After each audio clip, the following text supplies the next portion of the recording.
Okay, one more mic check. Mic check. 1, 2. Mic check. 1, 2, 3, 4, 5. Check, check, check. Nothing? Check, check, check. It's not clean? It's bad audio? Now it's good? Now it's good?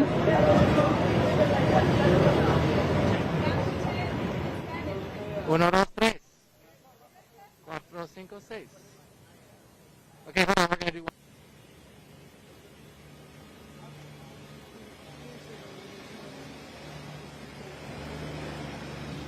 Mic check. 1, 2, 3, 4, 5, 6. Sam, yes, no? Mic check. 1, 2, 3. Mic check. 1, 2, 3, 4, 5. Got it? No? No audio? 1, 2, 3, 4, 5, 6. It's very low. Mic check. 1, 2, 3, 4, 5, 6, 7, 8, 9, 10, 11, 12. Check, check, check. Is it okay? Is this gonna work for everybody? Okay, I'm seeing thumbs up. We're gonna go with it.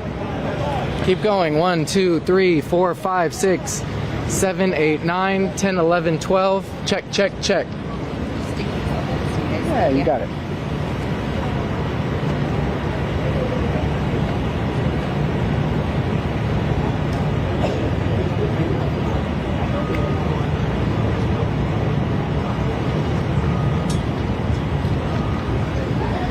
Mic check. 1, 2, 3, 4, 5. Pope, you got it? John, you got it?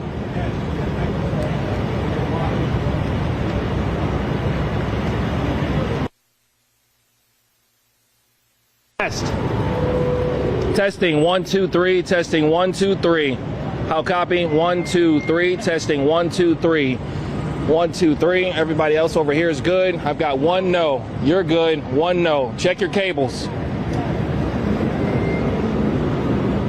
Testing 1, 2, 3. 1, 2, 3. Still 1 no. Everyone else is yes. Okay. There's one right here.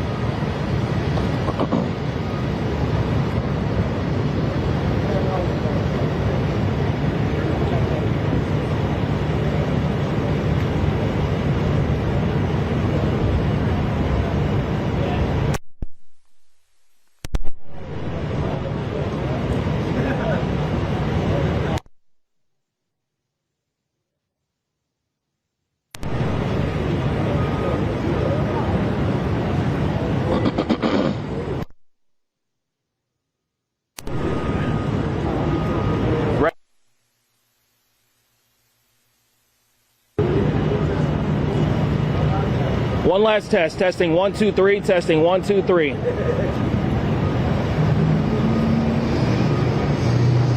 Yes or no? Yes or no?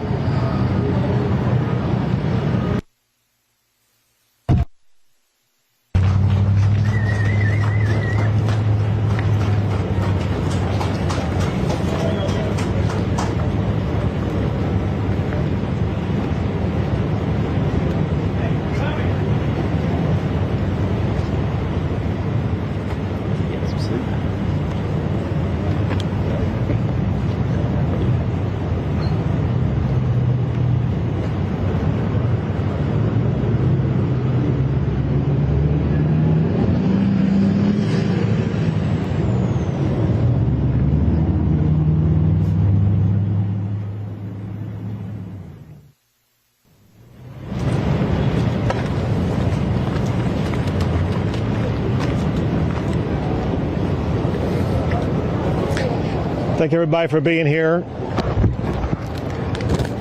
I visited with some locals who live around here, including a family member of the owner of this store. I let her know that I first came to the store about 21 years ago. Been to this store every year for many years.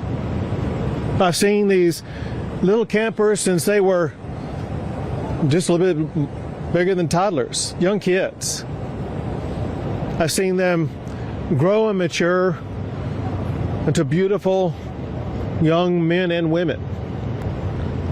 Nothing is as heart-wrenching as hearing the stories of what the girls around here, especially the girls at Camp Mystic, went through. To see where they lived in one moment, where they disappeared the next moment, and were gone forever a few moments after that. I wanted these people to know, I want you all to know, the hearts of our fellow Texans are breaking every single day because of what people of this community and the surrounding area are going through. There's nothing more important on our hearts and minds than the people of this community, especially those who are still lost. I told them what we were doing, not just today, but what we are going to be doing for the days, weeks, and months to come. This is what they needed to hear. They need to know Texas is in this with the people in the Hill Country right here. We are not leaving until this job is finished. The job right now, the primary job right now, continues to be locating everybody who was affected by this flood. There still remain those who are missing. We have to find every single person who's missing. And that's job number one. While we are doing that job, it's important that we also be conducting other business affecting this storm. We did several things in that regard today. One is to get a better assessment about what exactly needed to be provided for the community. We took a flyover to get that assessment. I've been here for multiple times over the course of the past 2 decades, but multiple times over the course of just this one flooding episode. And I have a good feel on the ground of what is needed. But when you're in the air, you get a fuller perspective of how widespread, how catastrophic the damage is, and what must be done to fully address it. We were able to process that better today when we flew around. And on that fly around today, I had with me the Speaker of the House, Dustin Burrows, who's going to speak after myself. I want to provide you with some information, some of which is just now updated. First, the numbers that I have is that there are 94 fatalities. 94 fatalities associated with this flooding event in this area. Separate from that, in other flooding events in other parts of the state of Texas, there's another 15 fatalities for a total of 109. To put this into perspective, just in the Kerr and Kendall counties alone, there are far more fatalities than there were in Hurricane Harvey. That's how catastrophic this is. I also have some updated numbers on those who are missing. First, from Camp Mystic. My information is those who are missing is down to now 5 campers and 1 counselor. 5 campers and 1 counselor missing. In addition to that, there is another child not associated with the camp who is missing. So for Kerr County, that would be a total of 7 who are missing. In other parts of the state, there are 12 who are missing. I have a new number, however. So one thing we've been reaching out to the public about is to get better information about those who were not registered at a camp, those who were not registered at a hotel, those who may have been down here who no one really had any accounting of. And through law enforcement agencies working together, they provided me this number. Just in the Kerr County area alone, there are 161 people who are known to be missing. And again, that comes from combined law enforcement efforts, 161 known people who are missing. Know this, we will not stop until every missing person is accounted for. Know this also, there very likely could be more added to that list. One way that we were able to expand the list of those who are missing is because family members, friends, neighbors, etc. begin calling in and reporting them as missing. What I want to do is once again provide a reminder to anybody watching this that if you have a friend, a family member, somebody that you think may be missing because of this storm, we need you to call the number that I'm about to give you. It is 830-258-1111. That's 830-258-1111. If you want to go to a website address, you can go to kerrvillemissing@dps.texas.gov. I'm going to repeat it twice more. That's Kerrville, spelled Kerrville, no space, then the word missing, MISSING. So Kerrville Missing at dps.texas.gov. So either call that phone number, go to that website, and provide the name and the best identification you can and the last known location of anybody that you think is missing. Know this also. If you make a prank call or provide false information, that's a crime. Do not provide false information because you're hindering our ability to undertake this investigation, hindering our ability to actually rescue and find those who truly are missing. So you better be correct when you're calling in and let us know that there is somebody who is missing. Importantly, we know that so many families are going through grief that's beyond anyone's comprehension right now, beyond any of us being able to walk up to them and give them the magic words that will make them suddenly feel healed. We know that they need grief counselors. We have 5 organizations that together are providing dozens of grief counselors for all of the affected family members around here. It's so important at times like this for family members to access that grief counseling so they can have their mental and emotional health needs addressed in what may be the most challenging time of their lives. Something else that's a help as we begin the process of helping places like the Hunt store, the local community, Hunt, Texas, be able to rebuild. One thing that is speeding that recovery was the immediate granting of the major master declaration that was granted by President Trump. It immediately opened not only access to more funding, but also access to more resources to be able to more quickly and more effectively respond to this storm. That includes debris removal, which has already begun. It includes assistance for individuals who are eligible to apply, and the Director of Texas Division of Emergency Management will explain more about that in a second. But there are 2 categories of people or entities that there is money available to assist. One are individuals affected by the storm.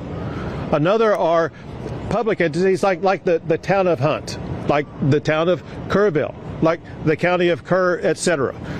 They may have needs with regard to roads or utilities, whatever the case may be. Now the assistance is available for them to more effectively and more quickly address that. With regard to roads, anybody who's driven around here knows that there are some roads that need repairs. The Texas Department of Public Safety is working 24/7 to make sure they're going to be getting these roads repaired and passable as quickly as possible. Going back to President Trump, he and I spoke again this morning, and he could not stop talking about how sad he was for all the little girls who've lost their life.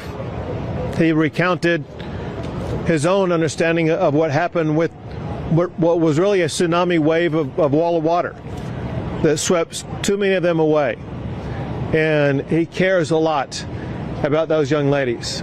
And he wants to step up and make sure that any need that we have here in Texas is going to be met very quickly. And he's already done that by helping to provide the quick assistance by sending down Secretary Kristi Noem, who, listen, I've been dealing with events like this for 10 years. Never have I seen someone respond as quickly and as effectively as what Secretary Noem did. Also, while coming over here, I received this text from Secretary Kennedy. It says the following. It says, Governor Abbott, it's Secretary Robert Kennedy. It says, we are set to declare a public health emergency for the Texas Hill Country flash floods. This will make it easier for healthcare and mental health providers from out of state to help both by traveling to the area and by telemedicine. Please let us know where we can be most helpful, which I will let him know. But I just wanted you to know about that new update. Now I would like to turn things over to the Speaker of the Texas House, Dustin Burrows.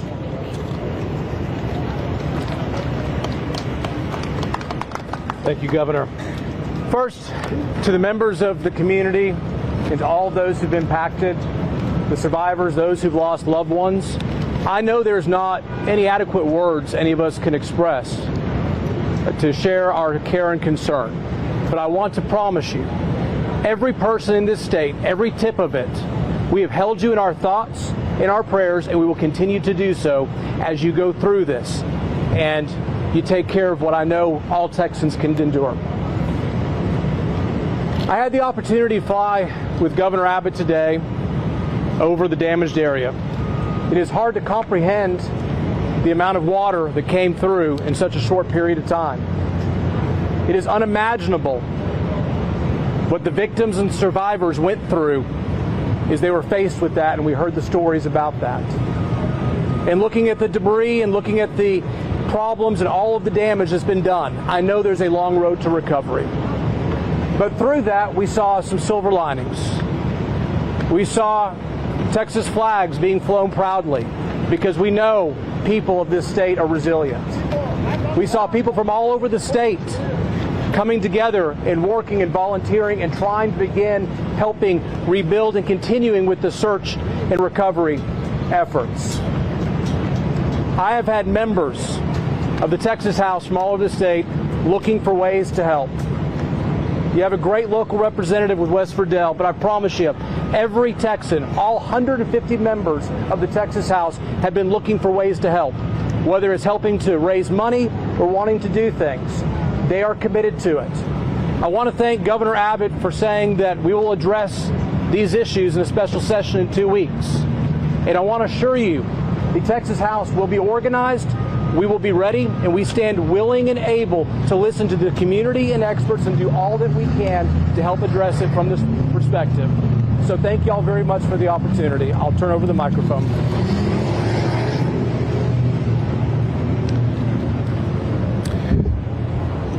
This is the kind of event that the Speaker of the House would have come to in an ordinary situation. When you consider the fact that we're going to start a special session 2 Mondays from now, a special session that will have at the top of its agenda helping communities like in Kerr County, Kendall County, as well as in Central Texas and the Big Country, all areas affected by the floods of the past week. Those issues are going to be on the agenda for the state to address from top to bottom. We want to make sure that when we end that session, we end it making sure these communities are better, more resilient, and have the resources that they need for the next chapter of their lives. Now we have the Director of the Texas Department of Public Safety, Freeman Martin.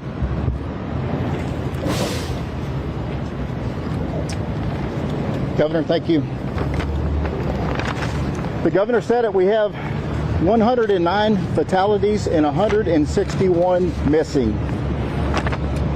Every asset and resource that the Department of Public Safety has is being used on this response. We have 258 people just from DPS assigned here in Kerrville. They're from the Highway Patrol, the Tactical Marine Unit, criminal investigators, Texas Rangers, SWAT, IOD, and ICT, and victim services. And you ask, well, what do all these do? Everybody does something different. Everybody understands search and rescue. When the Governor mentioned 161 missing, The city of Kerrville stood up a line that if you can't get a hold of a loved one, if they're missing in the Kerrville area, call this number. That number grew to several hundred. These analysts worked with Kerr County Sheriff's Department and the Kerrville Police Department to narrow that down. People that have been identified as deceased, people who have been found alive, deconflicted, the numbers that have been reported twice, and we are still down to 161 missing. All I can tell you is there's nothing to celebrate about how well we've done this far, but there's a lot of work to be done. And we're thankful that the Speaker standing behind us and the Governor, the Texas Legislature has funded us and we're properly staffed and equipped to respond to this. Just this last session, a few weeks ago, we were given 6 replacement helicopters and 1 fixed wing. That is exactly what we use to respond to these. I'll tell you another thing, we have plenty of resources, but at the same time, we're not turning down one resource until we recover every last person on this list of 161. So we have FBI, DEA, HSI, the United States Border Patrol, the United States Coast Guard, everybody working together under a unified command, and we won't stop until we finish. A couple things. Right now in Burnett County, we have 3 Zodiac boats and 26 DPS personnel from the Tactical Marine Unit and the Texas Highway Patrol continuing searching. I'm in constant communication with the Travis County Sheriff, Sally Hernandez. They are helping us at the medical examiner's office, and at the same time, they have as many as 10 people that are missing from Travis County. As we pulled in the parking lot, I got off the phone with the sheriff from Williamson County. They just recovered their last victim. They had 3 people that were swept away, and just minutes ago, they recovered their last victim in Williamson County. There's a lot of work to be done in Kerr County and Kendall County. We will continue to grow this and add additional agencies as we go forward. But the governor's right, we won't stop until every last body is recovered, alive or not. So thank you very much. Thank you, Governor. Thank you. Now, General Seltzer with the Texas National Guard. Thank you, Governor. I just got off about an hour-long helicopter trip with the governor, and I can tell you what I saw was miles and miles of massive devastation. The Texas National Guard will stay here working with our federal, state, and local partners to search for the missing and to help our communities recover. I can't hear. Okay. Just the trucks?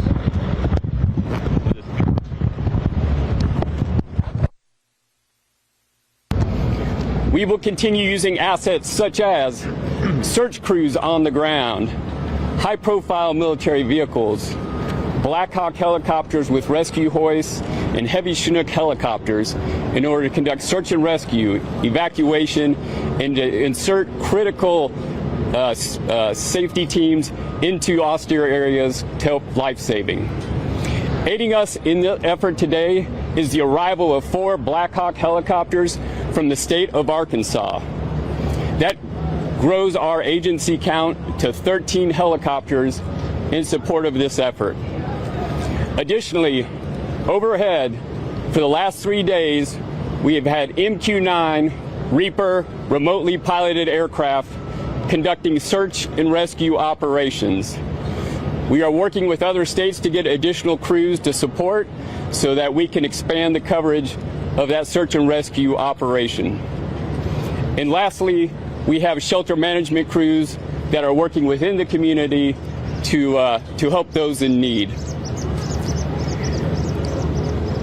I would like to close by saying something that the governor has said many times before.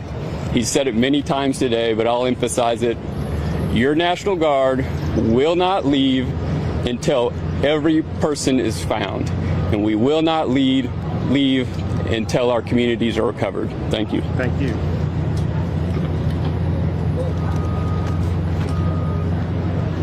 General Seltzer rightfully mentioned and thanks the state of Arkansas for helping out with those Black Hawks as well as other resources. I jotted down from memory what I think is every state that I know has either provided help or offered it or is on its way. I say that I'm hoping I'm not leaving anybody out. But our fellow governors and fellow states are helping out from Arkansas, Oklahoma, Louisiana, Iowa, Nebraska, Ohio, South Carolina, Georgia, Virginia, Pennsylvania, Massachusetts, and I regret if I missed your state. I'll try to come back to it here in a second. But next is Chief Nim Kidd with the Texas Division of Emergency Management. Thank you, Governor. I want to start by thanking all of you for standing out here in this heat and experiencing a little bit of what the volunteers and first responders are dealing with around the clock as we continue our search. We have 4 priorities. They are the continuation of the search. They are debris cleanup and removal. They are supporting individual assistance programs and public assistance programs. I'm going to dive into some of the details of those. We continue our search operations not just here in Kerr County, but in the other 5 counties where we have people that are reported missing. As you can see and hear by the trucks passing by, debris cleanup is well underway. I want to thank the volunteers and all of the private sector partners that are out there working on debris operations right now. This will aid in the continuation of our search. We are pushing forward to help those whose homes and businesses have been impacted through the FEMA Individual Assistance Program. The President's program has people here on the ground today that are working to get people registered through our websites and start opening disaster recovery centers today and tomorrow. Damage assessments for those locals are still underway, and we've had over 1,000 submissions into the ISTAT program. Please, if you have not submitted into the ISTAT program yet and your home or business was impacted, you send that information to us. Next, well, that didn't work out. Next, we continue to work on our public assistance for our communities, working to get our roads repaired, our debris cleaned up, our water, wastewater, and utilities back up online. Finally, I need your help in getting the message out to help keep the roads cleared. You've seen a lot of damage in these roads as our TxDOT crews are out trying to repair those roads right now while we still have a lot of traffic in our emergency operations. I want to thank you again for your time and your patience in helping us get this message out.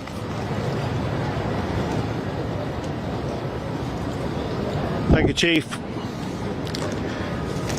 Yesterday, I met with families at Camp Mystic. I made a commitment to them. The day before, I met with residents of Kerrville. Today, I met with residents of Hunt.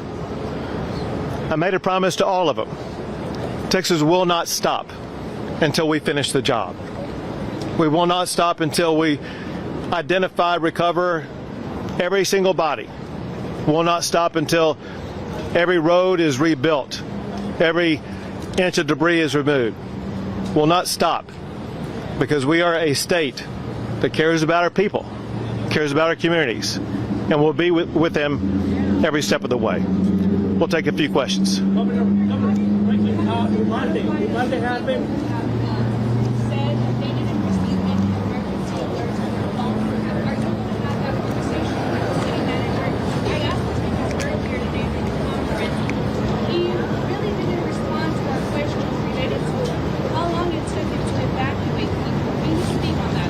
So obviously the local officials who were on the ground at the time would know the most about that. But let's talk about it in this way.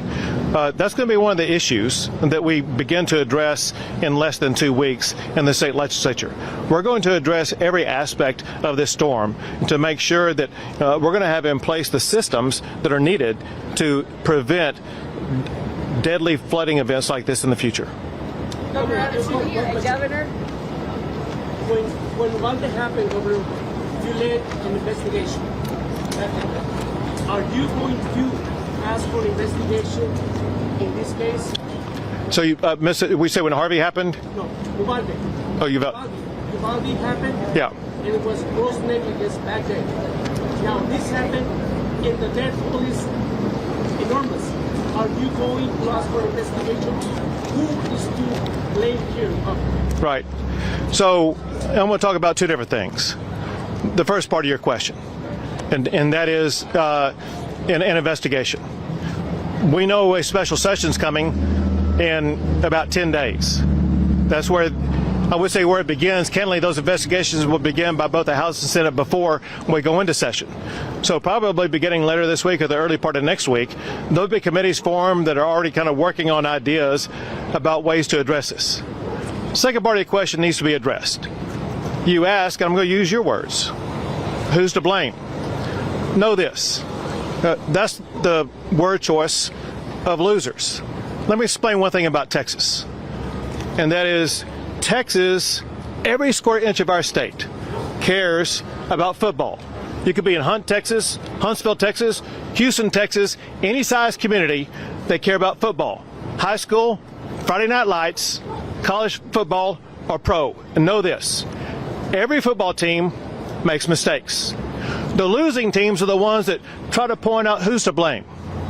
The championship teams are the ones that say, don't worry about it, man, we got this. We're going to make sure that we go score again, that we're going to win this game. The way winners talk is not to point fingers. They talk about solutions. What Texas is all about is solutions. In fact, I want to read you something that I received last night that's worth emphasizing to put this in context.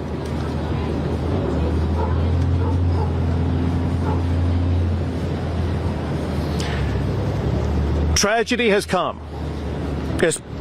That part is done. What we do now, who we are now, that's what the story is still being written. Let it be one of grace, of grit, of fierce love in the face of grief. Let it be the kind of story that proves that the hill country may flood, but it does not fail. Say what you will about Texas, but when the rivers rise, so do we. Not with blame, not with bitterness, but with boots on the ground, arms around strangers, and hearts wide open. That's the Texas I know, and that's the America that I believe in.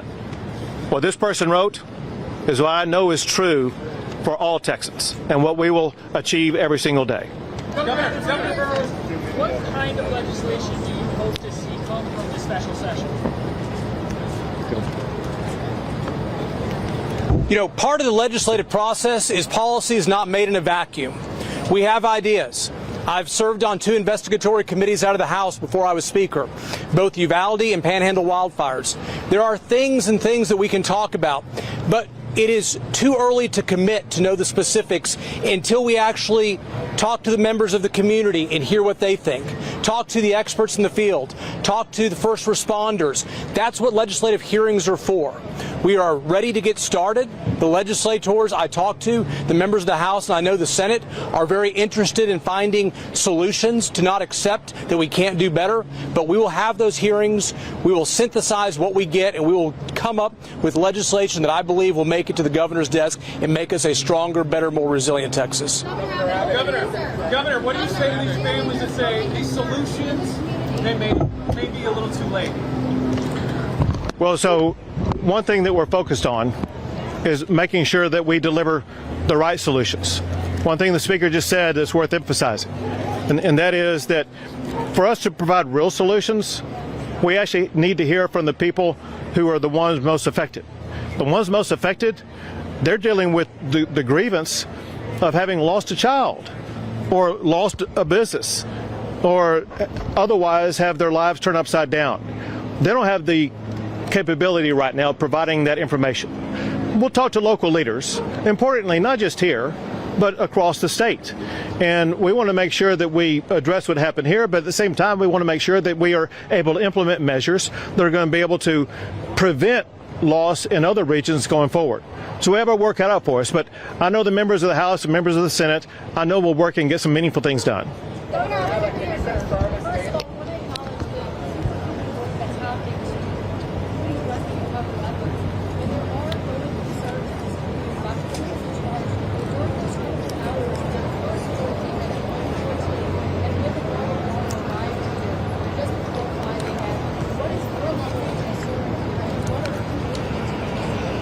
So again, my focus isn't on trying to say, oh, you did wrong or you should have done better there. My job is to bring Texas and Texans together and make sure that we immediately start delivering on solutions. You talk about the heroic effort, and no one has seen the level of response as what Texas has provided over the past 4 days or so. And we continue to maintain that response here while also going to the state capitol and working on around-the-clock responses there to make sure that we do deliver real solutions for these people sitting right behind you.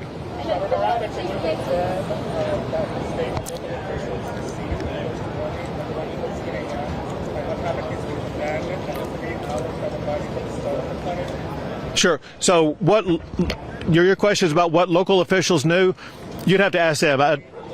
Now, what the state was aware of, the state was aware that there was a possible serious flooding event days in advance, and we pre-positioned assets and resources and personnel. And remember, the flood began on Friday morning. We originally positioned those assets, resources, and personnel on Wednesday. Then when greater clarity was discerned on Thursday, we moved them closer, added, and made sure that we had adequate supply going into Friday. So we were ready with the resources on the ground to be able to quickly respond. Some people say, well, we responded so fast. One reason we did respond fast is because we had assets here already. That said, we didn't know the magnitude of the storm. We knew that there was a flash flood warning. And if you heard a flash flood warning, no one would know that that would be a 30-foot high tsunami wall of water, I don't think. But all I can tell you is the information we had, the state had, and that we acted on, was information that catalyzed us to begin putting assets and resources in place 2 days before the event happened. We have time for 2 more, folks. She made a follow-up, sir. I'm local. Yep.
was up until 6 in the morning the other day, sending people that were living along the same way. I'm a personnel certified because they sent us to Highway 39.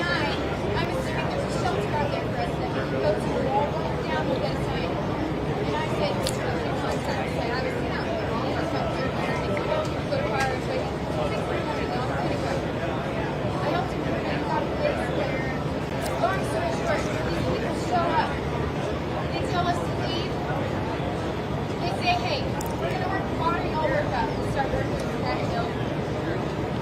30 minutes later, hey, no, y'all are going to work half that hill. Yes, sir. I was there at that office.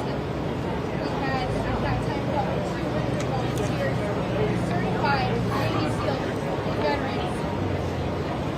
We said, where are we going? We had all that equipment. It was sitting there. Where are we going? They had taken the whole stretch and they said, get out of here. All of you. I sat there for an hour and a half with these people looking up to me saying, what do we do? What is it? Is it green clearing? Half of them are locals. Like me, they do all the local shooting pistols and using chainsaws and searching to burn out this stuff. What are we doing? This is our goal. What are we doing?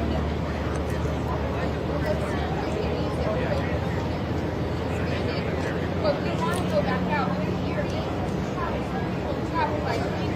Some people travel 8 hours. And I would like to tell you something. Like, we love to help. We love to help. We want to help. But we also want to work alongside you. We are very capable. We're not wasted assets. We don't want people coming in, getting paid to knock down our buildings that we will knock down as a community. The people who've been bleeding part of construction for 100 years will do it for free. That's our blood. We provide it. We work with you. We don't need people to get paid to do that. Well, so if I could say this. I would like to know. Sure. My question is, we're all very broken here. Well, what's keeping us strong is we are the backbone of this community. We appreciate everything you do.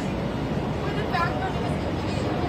We want to have justice, to have a control over the fact that it's black, y'all.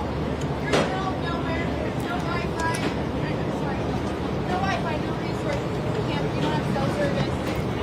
It's black and we have no control. And part of our healing, part of our recovery is to stay strong and get that control.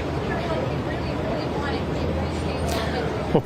Well, yep. Well, It could be me. It could be anyone. I'm gonna connect you with someone. Yeah. So let. Facilitate and speak for the people who isn't in politics, law enforcement, and just someone to say, hey, look, I'm going to represent these people, please, and we're going to work side by side. We're all trying to get these Right. bodies. We'd love to get And do it together. I got the person for you. I'm going to give you her name, her number, let you connect with her. But let me say this. You know, people talk about how strong Texas is. People talk about how strong Texas is because of people like you. People who don't wait around for orders and instructions. Yeah, this, so like it, not just you, but like you. We saw the exact same response in Hurricane Harvey. People didn't wait for a boss to tell them what to do. There was no time clock to check in or check out. They said they're getting out their own canoe, their own kayak, and they're going to start helping neighbors before the sun rose up until after the sun set. But all I wanted to let you know is the spirit that lies within your heart, and use the word blood, in your bloodstream. You have in your blood what Texas is all about. And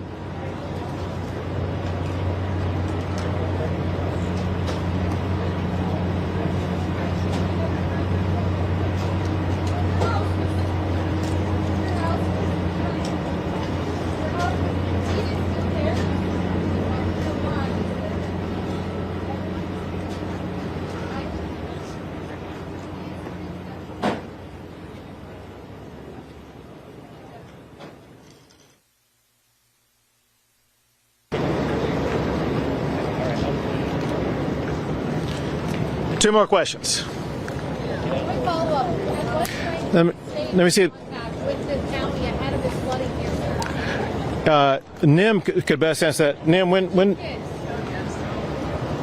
we know that resources were deployed ahead of this flooding.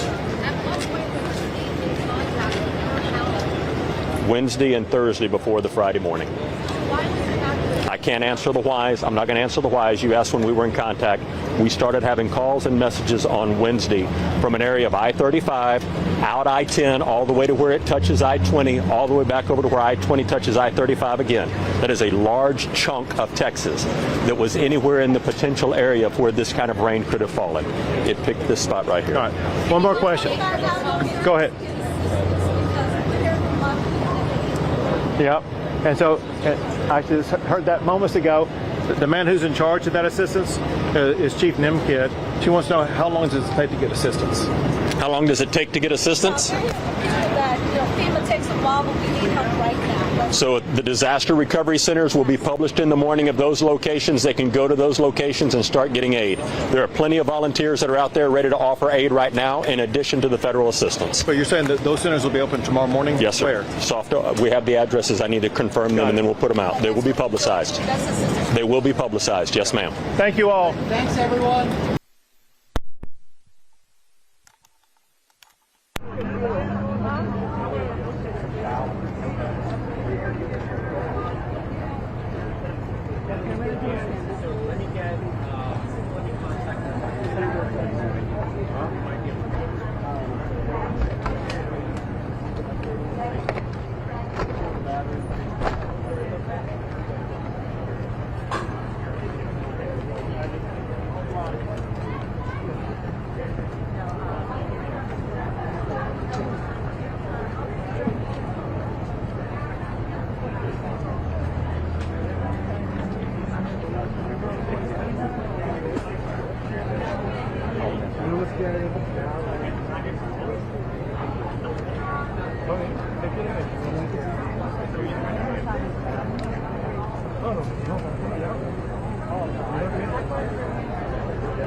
Kenny.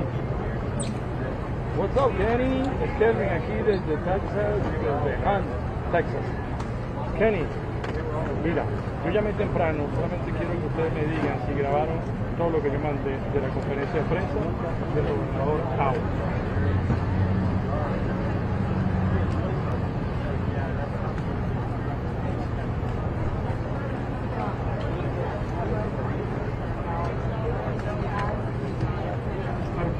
Gracias.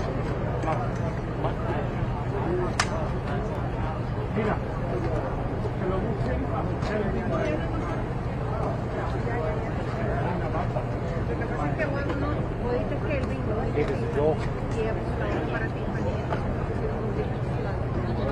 Okay, great. Yes, yeah, that would be great. Yep. It's our ATL02. Same feed, the press is on.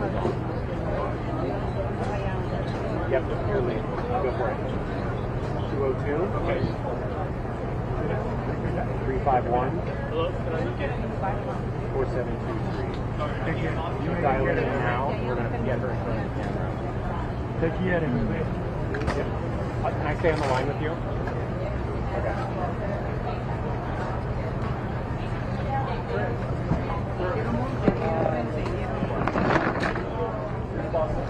ayúdame a ayudar a ustedes.